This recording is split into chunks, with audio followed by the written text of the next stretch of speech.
മലയാള സിനിമയിൽ ഏറെ കാത്തിരിക്കുന്ന ഒരു തിരിച്ചുവരവാണ് നിവിൻ പോളിയുടേത്. ഒരു കാലത്ത് നിവിൻ പോളിയുടെ സിനിമകൾ എന്ന് പറഞ്ഞാൽ തിയേറ്ററിൽ ആളെ കൂട്ടുന്ന കാര്യത്തിൽ ഏറ്റവും നമ്പർ 1 തന്നെയായിരുന്നു. അങ്ങനെ നിവിൻ പോളി താരരാജാവായിട്ട് തന്നെ വിലസി എന്ന് തന്നെ പറയാം. ഏകദേശം 10 വർഷത്തോളം അദ്ദേഹത്തിന്റെ കയ്യിൽ തന്നെയായിരുന്നു മലയാള സിനിമയിൽ അദ്ദേഹത്തിന്റെ സിംഹാസനം. എന്നാൽ ഇപ്പോൾ അദ്ദേഹത്തിന്റെ ഇരിപ്പിടത്തിന് ചെറിയൊരു ഇളക്കം സംഭവിച്ചിട്ടുണ്ടോ എന്ന് ചോദിച്ചാൽ ഉണ്ട് എന്ന് തന്നെ പറയേണ്ടിയിരിക്കുന്നു. കാരണം അദ്ദേഹം ഈ അടുത്ത കാലത്ത് തെരഞ്ഞെടുത്തിരിക്കുന്ന സിനിമകളിലെ വ്യത്യസ്തതകൾ ഉണ്ടായിരിക്കാം, അഭിനയ പ്രാധാന്യമുള്ള വിഷയങ്ങളായിരിക്കാം. എങ്കിലും അദ്ദേഹത്തിന് വിജയം അകന്നു നിന്നു എന്നുള്ളതാണ് വാസ്തവം. അങ്ങനെ നോക്കുമ്പോൾ വലിയൊരു തിരിച്ചുവരവ് എല്ലാവരും ആഗ്രഹിക്കുന്നത് നിവിൻ പോളി എന്ന ഒരു താരത്തിൻ്റെതാണ്. ആ താരത്തിൻ്റെതായിട്ടുള്ള ഇനി വരാനിരിക്കുന്ന ഏറ്റവും പുതിയ സിനിമ എന്ന് പറഞ്ഞാൽ മൾട്ടിവേഴ്സ് മന്മഥൻ എന്ന പേരിലുള്ള ഒരു സൂപ്പർ ഹീറോ സിനിമയാണെന്നൊക്കെയാണ് പറയപ്പെടുന്നത്. എന്തായാലും കാത്തിരുന്ന് കാണേണ്ട ഒരു അവസ്ഥയാണ്. പല ഭാഷകളിലും ഈ സിനിമ റിലീസ് ചെയ്യുന്നുണ്ട്. അദ്ദേഹം തന്നെ നിർമ്മിക്കുന്ന സിനിമയാണെന്നാണ് അറിയുന്നത്.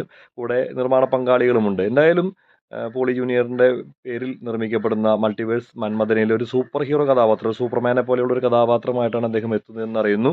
മാത്രമല്ല അദ്ദേഹത്തിൻ്റെതായിട്ട് വിനീത് ശ്രീനിവാസൻ ഒരുക്കുന്ന ഒരു സിനിമ കൂടി ഒരുങ്ങുന്നുണ്ട്. മാത്രമല്ല വേറൊരു നവാഗത സംവിധായകൻ അദ്ദേഹത്തിനെ നായകനാക്കി ഒരു സിനിമ പ്ലാൻ ചെയ്യുന്നുണ്ട്. അങ്ങനെ നോക്കുമ്പോൾ നിവിൻ പോളിയുടെ ഒരു ഗംഭീര തിരിച്ചുവരവ് തന്നെയാണ് വരാനിരിക്കുന്നത്. നിവിൻ പോളി എന്ന താരത്തിൻ്റെ ഏറ്റവും ഇഷ്ടപ്പെട്ട സിനിമ ഏതാണെന്ന് ചോദിച്ചാൽ എനിക്ക് അദ്ദേഹത്തിൻ്റെ ഒരുപാട് സിനിമകൾ ഇഷ്ടപ്പെട്ടതുണ്ട്.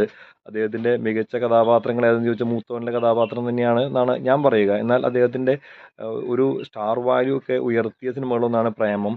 പ്രേമത്തേക്കാൾ എനിക്ക് ഒരുപാട് ഇഷ്ടപ്പെട്ട സിനിമയാണ് നേരം എന്ന സിനിമ. അതുപോലെ തന്നെ അദ്ദേഹത്തിൻ്റെ മികച്ച കഥാപാത്രങ്ങളൊന്നായിരുന്നു വിക്രമാദിത്യത്തിലെ ആ ഗസ്റ്റ് അപ്പിയറൻസും. അതുപോലെ തന്നെ കാമിയോ റോളിൽ അദ്ദേഹം വന്ന ആ ഒരു കഥാപാത്രത്തെ നിങ്ങൾക്ക് എടുത്തു പറയേണ്ടതാണ്.